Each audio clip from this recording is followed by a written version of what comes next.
कोल handling plant और CHP। तो what is कोल? कोल जैसे कि हम सभी जानते हैं कि एक बहुत ही इम्पॉर्टेंट फ्यूल है किसी भी इंडस्ट्री के लिए, बहुत ही इम्पॉर्टेंट प्राइम फ्यूल के रूप में इसे हम यूज़ करते हैं। Coal is a type of fuel which is a non renewable in nature. Non renewable nature होता है इसका, इसको रिन्यू नहीं किया जा सकता एक बार यूज़ हो जाए तो। Coal is also known as black diamond. Coal को ब्लैक डायमंड के रूप में जाना जाता है। It consist of high content of carbon. इसमें बहुत ही कार्बन का कंटेंट काफ़ी हाई होता है। It is most impure form of carbon. Carbon का जो इम्प्योर फॉर्म है वो ही है coal. It is use for generation of heat by burning. इसको जलाते हैं तो इससे हमें हीट मिलती है, जिसका यूटिलाइजेशन हम अलग अलग तरीके से कर सकते हैं। It is use as a cooking fuel in most part of the country. जो भी रूरल एरियाज़ हैं हमारे, वहाँ पे आज भी कोल का यूज़ होता है for cooking and other activities. The introduction, what is coal handling plant? CHP is coal handling plant which properly handles the coal from its receipt to transferring it into the bunkers. जो भी हमारे thermal power plants हैं जहाँ पर भी कोल की handling होती है, या फिर कोई भी जो ऐसे इंडस्ट्रीज़ है जहाँ पर coal as a fuel use होता है, तो उसका हैंडलिंग बहुत ही ज़रूरी होता है। तो जहाँ से भी हमने कोल को हमने सप्लाई से थ्रू प्रॉपर कन्वेइंग मीडिया, जो भी हमारे डंपर्स हैं, ट्रक्स हैं, वैगन, टिपलर्स, जहाँ से भी हमारा कोल आ रहा है, जिसके थ्रू आ रहा है, तो उसको हम जहाँ से उसका रिसिप्ट होता है और जहाँ पर हमें बंकर्स में उसको फाइनली डालना है, वहाँ तक का पूरा जो प्रोसेस होता है वो हमारा कोल हैंडलिंग प्लांट में हम पढ़ते हैं। तो objectives of coal handling plant क्या हो गए? To supply the quanta of processed coal to bunkers of coal mills for boiler operation. यहाँ पर हम देखते हैं कि बॉयलर ऑपरेशन किसी भी थर्मल पावर प्लांट के लिए, तो इसमें हमें क्या करना है, प्रोसेस्ड कोल को बंकर्स तक पहुँचाना है, जो कि कोल मिल्स के हैं, कोल मिल्स के बंकर्स हैं, फॉर इफेक्टिव बॉयलर ऑपरेशन के लिए। To stack the coal to coal yard, और जो कोल है उसको हमें स्टैक करना है कोल यार्ड में। तो ये दो हमारे हुए objectives of coal handling plant. तो availability of coal in India, तो mostly E and F grade coals are used in India. Blending is done to get average D grade. तो इस तरीके से देखिए ABCDEF ये सारे ग्रेड्स हैं, जिसमें CV हमारी क्लोरिफिक वैल्यू है किलो कैलोरीज पर kg। तो A ग्रेड की जो है वो CV जो है वो ग्रेटर देन 6200 होता है, और उसका परसेंटेज ऐश पर मॉइस्चर क्या होता है 19.757। ग्रेड बी जो है हमारा, उसकी CV जो है 5601 से लेकर के 6200 तक होती है, और इसका परसेंटेज ऐश प्लस मॉइस्चर जो रहता है कंटेंट वो रहता है 19.57 से लेकर के 23.97 तक। सी ग्रेड जो कोल होता है हमारा, उसका CV जो होता है 4941 से लेकर 5600 तक रहता है, जिसका परसेंटेज ऐश प्लस मॉइस्चर कंटेंट जो रहता है वो 23.92 से लेकर के 28.69 तक रहता है। ग्रेड डी जो हमारा कोल है, उसका CV जो है 4201 से लेकर के 5940 तक रहता है, और परसेंटेज ऐश प्लस मॉइस्चर कंटेंट इसका रहता है 28.69 से 34.05। ग्रेड ई जो हमारा कोल है, उसका CV जो वैल्यू रहती है हमारी वो 3361 से लेकर 4200 तक रहती है, और उसकी परसेंटेज ऐश प्लस मॉइस्चर वैल्यू जो रहती है वो 34.06 से लेकर के 40.14 तक रहती है।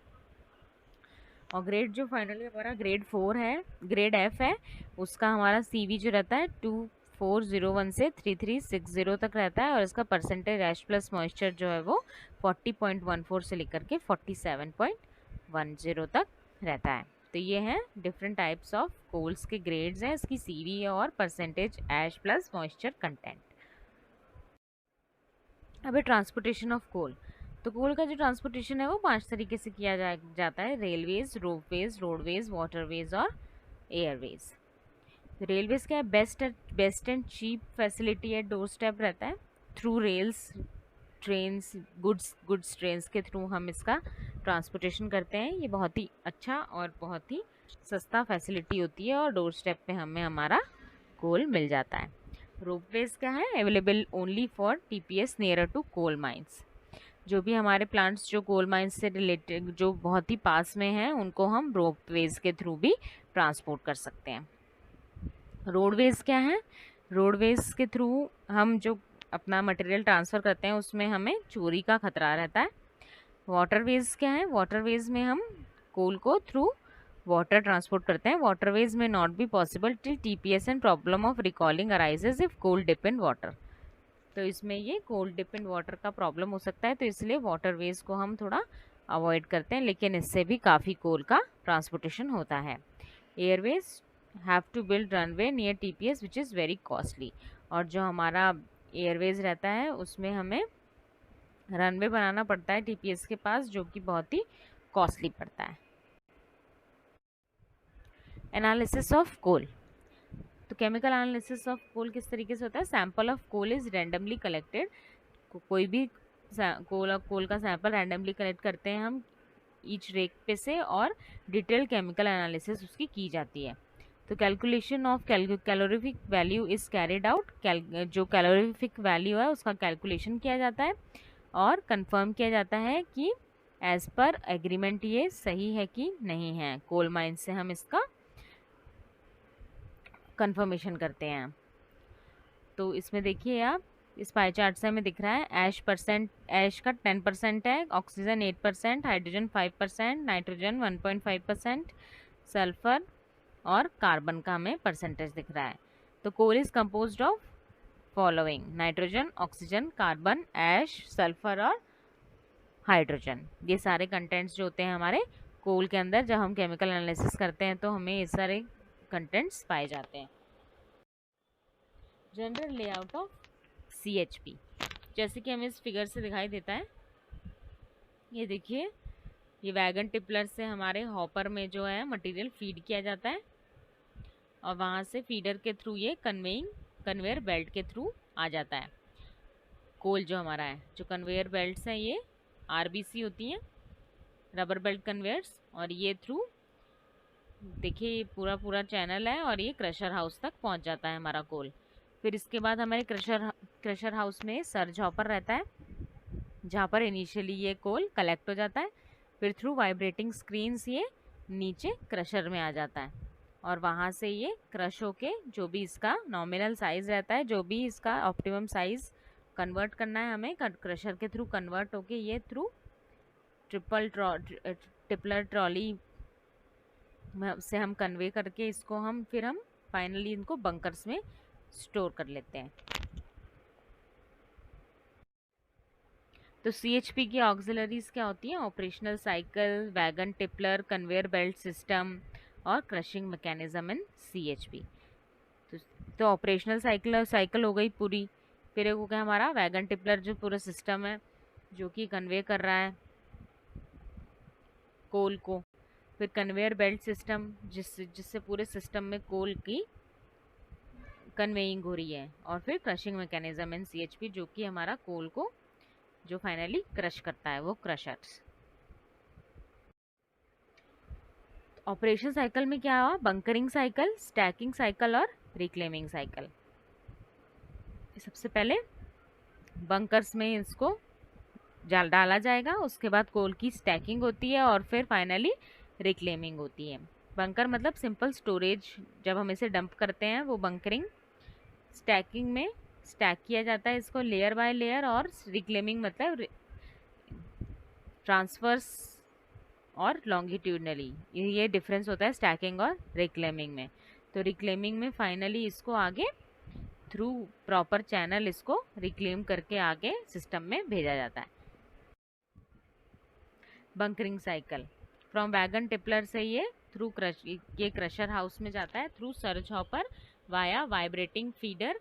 वाइब्रेटिंग फीडर से ये जाता है हमारे क्रशर में, और क्रशर के बाद जाता है ये नीचे, देखिए बंकरिंग बेल्ट्स लगे हुए हैं, थ्रू ये बेल्ट्स के थ्रू बंकर्स में चला जाता है कोल हमारा इस तरीके से। तो ये एक बहुत ही इंपॉर्टेंट स्टेप होता है। वैगन टिपलर जो होता है वो अपने आप को अनलोड कर देते हैं क्रशर हाउस में। क्रशर हाउस में सबसे पहले ऊपर सर्ज हॉपर लगा रहता है, सर्ज हॉपर में ही इनिशियली जो हमारा कोल है वो कलेक्ट होता है, और नीचे जो है वो वाइब्रेटिंग स्क्रीन्स लगी रहती हैं, वाइब्रेटिंग फीडर्स लगे रहते हैं जो कि कंटिन्यूसली ऑपरेट होते रहते हैं। वो इसको स्क्रीनिंग का काम करते हैं ये वाइब्रेटिंग फीडर्स। और नीचे जो जो भी साइज़ रहता है, जो हमारा वाइब्रेटिंग स्क्रीन का जो साइज़ है, जो कुछ तो उसमें से स्मॉल पार्टिकल्स जो हैं वो पास हो जाते होंगे और कुछ जो बड़े पार्टिकल्स हैं जो फाइनली हमारे क्रशर में जाते हैं। जो वाइब्रेटिंग फीडर का जो सिस्टम रहता है ये इसलिए लगाया जाता है so as for power saving, ताकि कम से कम जो है मतलब मटेरियल क्रशर में जाए और वहाँ पे क्रशिंग इफेक्टिवली हो और हमारे क्रशर को कम चलना पड़े। अगर सारा मटेरियल जाएगा तो पतला मटेरियल भी पिसेगा वहाँ पे और अननेसेसरली वहाँ पर पावर लॉस हमारा होगा। तो इस तरीके से ये हमारा बंकर्स में हमारा मटेरियल फिर स्टोर हो जाता है। स्टैकिंग साइकिल क्या है देखिए, वैगन टिपलर से क्रशर हाउस में वाया वाइब्रेटिंग फीडर्स क्रशर में जाके यहाँ बंकरिंग बेल्ट्स में ना जाके coal is not required if bunker is full और ड्यू टू एनी मेंटेनेंस। अगर यहाँ पर हमारा बंकर अगर फुल है तो वहाँ पर हम क्रशर के थ्रू मटेरियल को नहीं भेज सकते, तो फिर क्या करते हैं बाईपास किया जाता है और बाईपास कोल को जो है वो स्टैकिंग बेल्ट्स के थ्रू क्रश्ड यार्ड में भेजा जाता है। तो ये है हमारा स्टैकिंग साइकिल। फिर है रिक्लेमिंग साइकिल। अब क्या है इसमें, वैगन टिपलर से हम क्रशर हाउस में मटेरियल को नहीं डाल रहे if outer supply of coal is not present. अगर हमारा मटेरियल ही नहीं आ रहा है बाहर से तो फिर हम क्या करेंगे, क्रशर हाउस और ये जो हमारा आगे हमने जो मटेरियल को स्टैक किया था क्रश्ड यार्ड में, इसी को हम स्टैक्ड कोल को नॉन क्रश्ड यार्ड तक ले जाके और वहाँ से क्रशर हाउस में थ्रू रिक्लेमिंग बेल्ट्स हम क्रशर हाउस में जो है मटेरियल को फीड करते हैं और आगे मटेरियल जो है और आगे का जो प्रोसेस है वो सेम रहता है।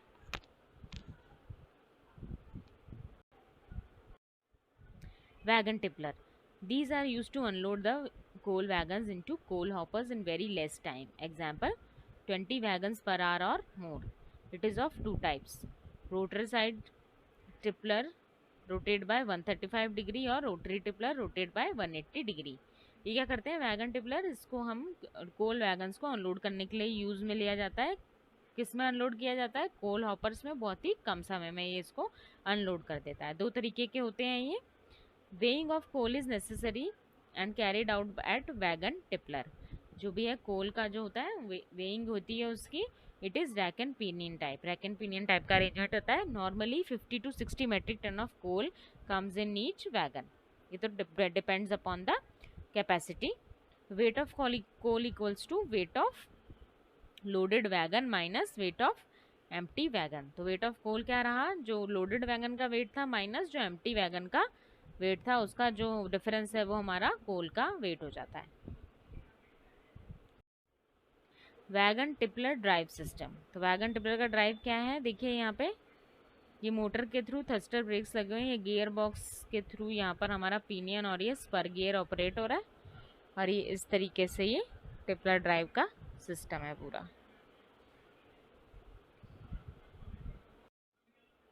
Layout of wagon टिपलर।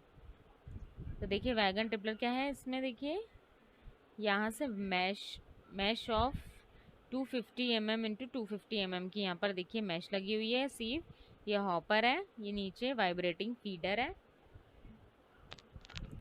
Vibrating feeder ये कंटिन्यूसली वाइब्रेट होता रहता है, इसमें कुछ अनबैलेंस्ड मास रहता है उसकी वजह से कंटिन्यूसली वाइब्रेट होता रहता है। फिर आता है हमारी ये कन्वेइंग बेल्ट्स, और ये कन्वेइंग बेल्ट्स के थ्रू यहाँ पे कन्वेइंग बेल्ट से ऊपर क्रशर लगा हुआ है और थ्रू टू क्रशर हाउस से कुछ कन्वेइंग बेल्ट्स जा रही हैं जहाँ क्रशर नहीं लगा हुआ है डायरेक्ट। तो इक्विपमेंट्स यूज्ड इन वैगन टिपलर है वाटर स्प्रिंकलर सिस्टम, क्योंकि बहुत ही ज़्यादा डस्ट उड़ती है उस टाइम पे, तो वहाँ पर वाटर स्प्रिंकलर सिस्टम लगा रहता है और डस्ट एक्सट्रैक्शन सिस्टम भी वहाँ पर मौजूद रहता है ताकि जो डस्ट एमिट हो रही है उसको कंटिन्यूसली ट्रैप किया जा सके। Conveyor belt system, construction of conveyor belt drive system, idlers protection system, interlocking magnetic separator. तो ये पूरा एक कन्वेयर बेल्ट सिस्टम रहता है। Construction of conveyor belt synthetic rubber का होता है ये, it may be 4 ply, 5 ply, 6 ply. ये देखिए इस फोटो में हमें नंबर ऑफ प्लाईज दिखाई दे रही हैं। 4 ply means 4 nylon net in between 2 mm thick rubber coating is used. A belt of 1000 mm width is used. Width usually varies from 500 mm to 1400 mm. Conveyor belt drive system देखिए, इसमें motor, ये fusible plug, gear box, ये head पुली, tell पुली और ये हमारी belt लगी हुई है इसके ऊपर। ये फ्लूइड कपलिंग लगी हुई है filled with 3/4 of the oil.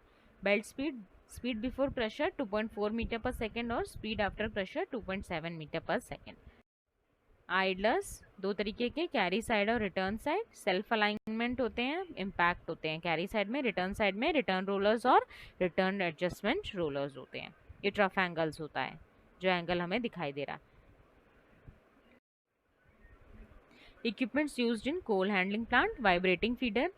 The coal stored in a huge hub is collected on the belt through vibrations created by vibrating feeders. Flap gates लगे रहते हैं. These are used to channelize the movement of coal. Metal detectors, these detect the presence of any ferrous and non-ferrous metal in the coal. It consists of transmitter and receiver. Reclaim hoppers, process of taking coal from the dead storage for preparation and feeding to reclaim the hoppers. Protection system, इसमें होता है interlocking रहती है, used for the safety purpose. If any belt fails all the other belt stop working which are interconnected. Magnetic separator लगा रहता है जो कि मेटल पार्टिकल को रिमूव करता है through the coal conveyed through the conveyor belt for improving the boiler efficiency. Crushing mechanism क्या रहता है, डबल रोल क्रशर रहता है। 3 स्टेज क्रशिंग सिस्टम यूज किया जाता है, double roll crusher, rotary breaker crusher और इम्पैक्ट क्रशर। डबल रोल मतलब कि 2 रोलर्स लगे रहते हैं। रोटरी ब्रेकर क्रशर मतलब एक रोटर रहता है जो कि कोल को ब्रेक करता है। और इम्पैक्ट क्रशर मतलब इम्पैक्ट प्लेट्स लगी रहती हैं, वो वहां पर उस पर इम्पैक्ट खा के वो कोल टूट जाता है। डबल रोलर क्रशर में देख सकते हैं आप, ये 2 रोलर्स लगे हुए हैं, टीथ लगे हुए हैं, इनके बीच में ये 300 mm का ये जो है हमें गैप दिखाई दे रहा है और ये दोनों घूमते रहते हैं, इसके बीच में ही कोल आके पिस जाता है। रोटरी ब्रेकर देखिए, इसमें हमें दिखाई दे रहा है ये पूरा बड़ा रोटर है, इसमें स्ट्राइकिंग प्लेट्स लगी हुई हैं, ये इसमें होल्स बने हुए हैं और ये स्टोन शेल लगा हुआ है, ये इस तरीके से ये ब्रेक करता है। और ये इम्पैक्ट क्रशर लगा हुआ, बीच में रोटर रहता है और साइड में ये इम्पैक्ट प्लेट्स रहती है। रोटर घूम के ड्यू टू सेंट्रीफ्यूगल मोशन ये अपना बाहर की तरफ भेजता है कोल को, और ये हैमर्स या रोटरी, ये जो इम्पैक्ट प्लेट्स रहती हैं इस पे ये पड़ के और ये कोल टूट जाता है।